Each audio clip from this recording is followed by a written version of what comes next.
Hi guys, I'd like to welcome everybody on board.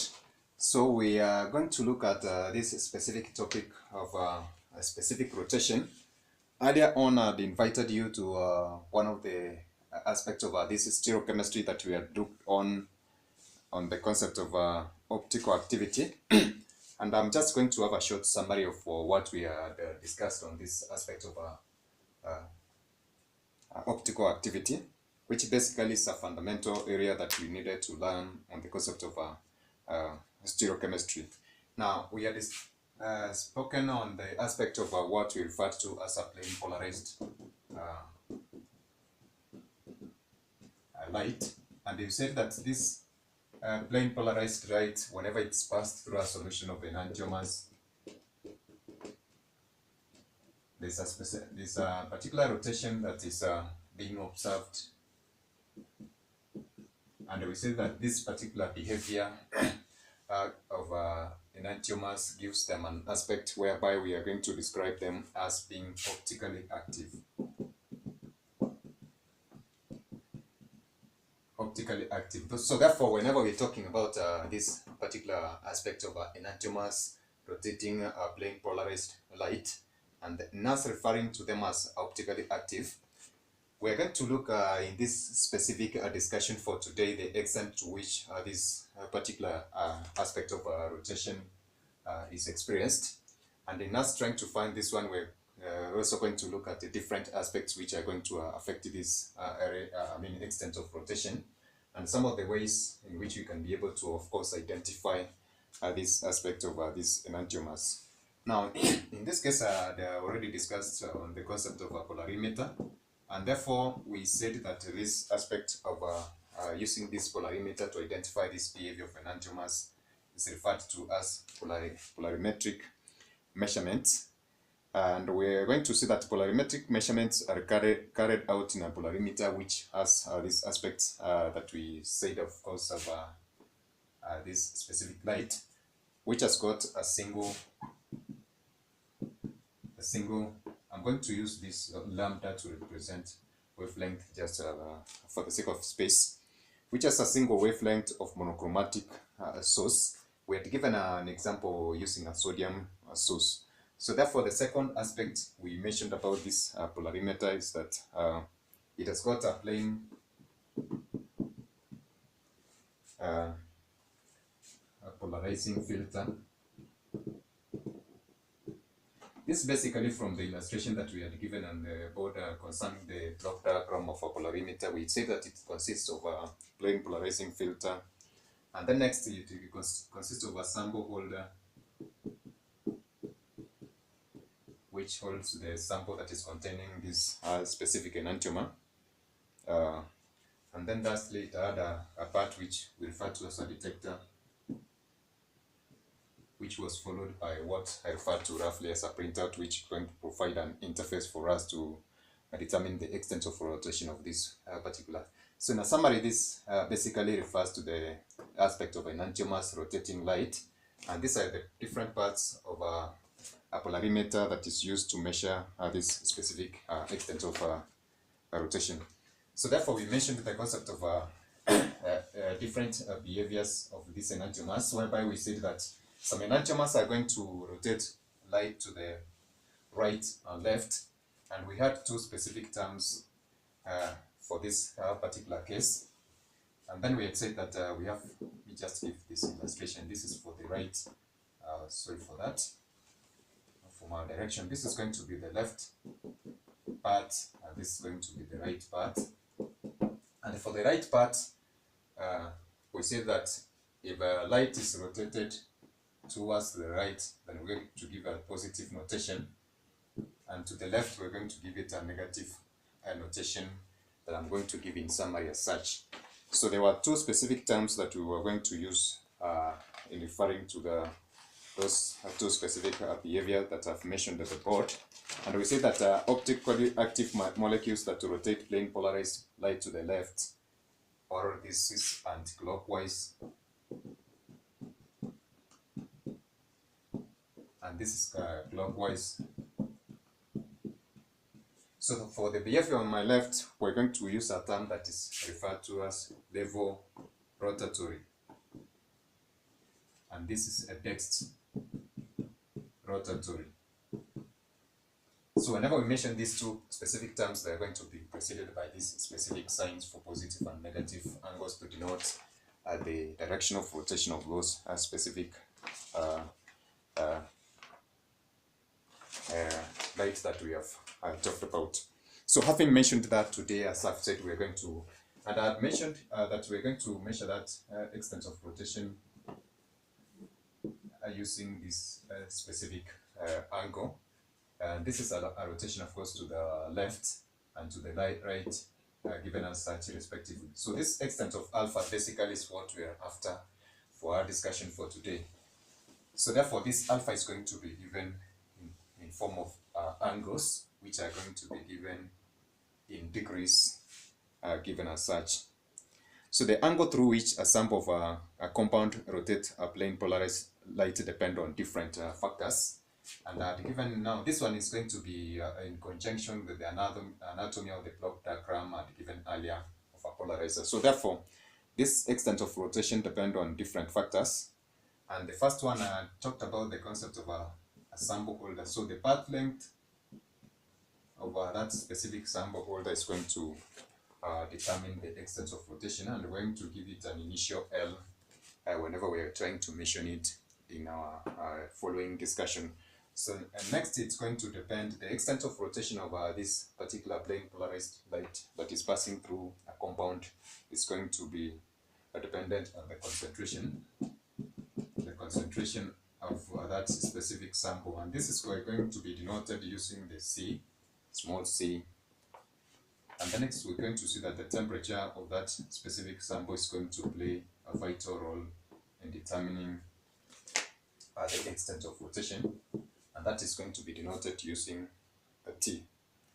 And then lastly, we're going to see that the wavelength of the light, which I'm going to give us, or just the wavelength, just mention it, wavelength, which I've given as lambda, is going to determine the extent of rotation of this specific light, and therefore the nature of the solvent. I'm going to mention the concept of a solvent. Of course, this sample is going to be held in a solvent, which is either ethanol or chloroform, as we're going to see later. So usually the optical rotations are measured in angles, as I've mentioned, and this angle is specific, which is 20 degrees, which we're going to see later. In a non-solvent, such as ethanol or chloroform, as I've mentioned, and a light of a wavelength of 589 nanometers, which is from a D line of a sodium. This is a D line of a sodium lamp.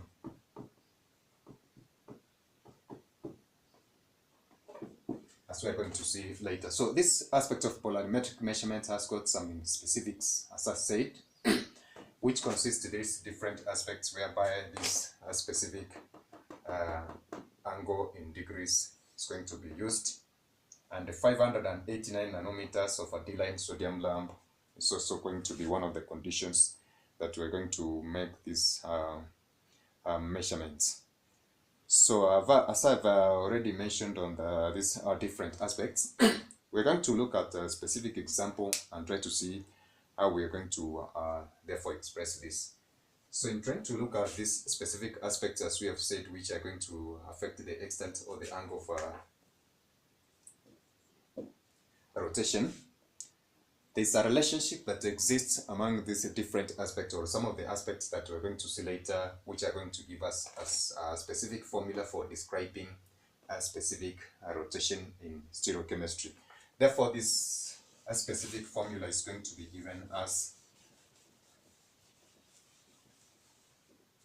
this specific rotation. As I said, the rotation is described as alpha, and we state that it is going to be performed under, of course, this specific aspect, which is measured at 20 degrees in a solvent such as ethanol or chloroform. And I said that this is from a D line of a sodium lamp source, And this relationship is going to be given as the ratio between alpha and the product of the concentration and the sample, of course, path length. And I've talked about the concept of this is concentration. Therefore, as we said, concentration is going to be given in its specific units, or the formula, the derived units that we're going to see later. So therefore, can just mention them so that we can just have a summary of that. So this one is going to be given in grams per milliliter of the solution, and the path length is going to be given in decimeters. And this one we have said it's going to be given in degrees. So therefore, this is going to give us a whole aspect of trying to describe this specific concept of specific rotation. Now I'm going to have this using an example so that we can be able to see how we can find this specific rotation. So I'm going to read our problem and we extract the information from there and try to put those specific aspects in this formula that I've described, so that we can see the extent of rotation of various samples. So example 1, this is a sample question 1. So a sample of 1.2 grams of cocaine. I'm going to read the question and then we later go on slowly to extract the information from there and do that specific problem. So a sample of 1.2 grams of cocaine, which has got a rotation of a -16, was dissolved in 7.5 milliliters of chloroform and placed in a sample holder having a path length of 5.0 centimeters. What was the observed rotation? So therefore, from our question, we are told that a sample that is containing 1.2 grams, so I'm just going to do away with this. So a sample that is containing 1.2 grams of cocaine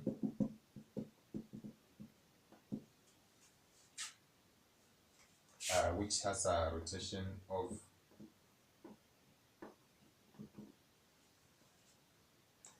-16 degrees, was dissolved in 7.5 milliliters of chloroform and placed in a sample holder having the path length. So this basically is a concentration aspect we are talking about, and was dissolved in 7.5 milliliters of chloroform. This is the solvent. So this is the solvent. And placed in a sample holder having a path length. So a sample holder having a path length of 5 centimeters, 5.0 centimeters. So we are being asked to find what I referred to as what was the observed rotation. So therefore, the observed rotation, having been given the above information, we are asked to find the observed rotation as this. So I'm going to divide this specific part so that I leave the information that you need on the lower part. So therefore, the relationship that exists between what we have been given here is what we're going to, of course, describe using this specific formula. So therefore, the solution is going to be given as, we have been given this one as 16 degrees, and therefore we are going to find the observed rotation that we said, which is being given in terms of alpha. So therefore, that one is going to be our subject of this formula, and therefore we can describe alpha as the product of this specific part which we have been given, of course, and concentration and the path length. And we had mentioned earlier that we have specific units for this concentration and path length, and given these particular measurements, therefore we are going to restrict ourselves with the condition that we have been given in decimeters cubed and grams, of course, per milliliter. So therefore, in us having the, just going to have this next part, in us having a sample for 1.2 grams, in of course 7.5 milliliters. This is going to give us a concentration of 0.16 grams per milliliter, which is going to give us what we refer to as the concentration of this as required from these conditions that we had said and this relationship that exists for this specific rotation. Therefore, we are also going to have L, which is our length given in decimeters. So for 5 centimeters, this is going to be 5/10, therefore 0.5 decimeters of length. And in order for us now to find this observed rotation in terms of alpha, we have this one given as negative 16 degrees. So we're going to do a direct substitution from the information we have given in this specific part of the question as negative 16, the product of negative 16 multiplied by the concentration and then the path length are given as such. So therefore this alpha, alpha is going to be the product of negative 16 and then we have 0.5, which is the path length, times the concentration, which is 0.16 grams per milliliter. So therefore this is going to give us a negative 1.30 or just a negative 1.3 degrees as the observed rotation of this specific sample of 1.2 grams of cocaine in 0.7 grams, 0.75 milliliters of chloroform. Therefore, this is the approach that we're going to use in trying to find a specific rotation or the observed rotation of different samples of chemicals. Perhaps we can do a last one in order to have an emphasis of how we are going to tackle other questions which are going to follow. So I'm going to have a sorry for that. I'm going to have a sample question 2, which is going to form a complement on the first one that we have discussed. So we have sample question 2, and also for this I'm just going to discuss just extract the necessary information for us to solve this problem. So a 1.5 gram sample of quinine. So 1.5 gram sample of quinine. I hope this pronunciation for this specific compound is correct. Now this is a neurotoxin, of course, which causes respiratory paralysis, and it's one of the the poisonous chemicals that, of course, which has got a long history way back, which we're going to just assume for now. So a sample of 1.5 grams of quinine was dissolved in 10 milliliters of ethanol. So in this case, we're using ethanol as solvent, unlike the first one where we had used what we refer to as chloroform.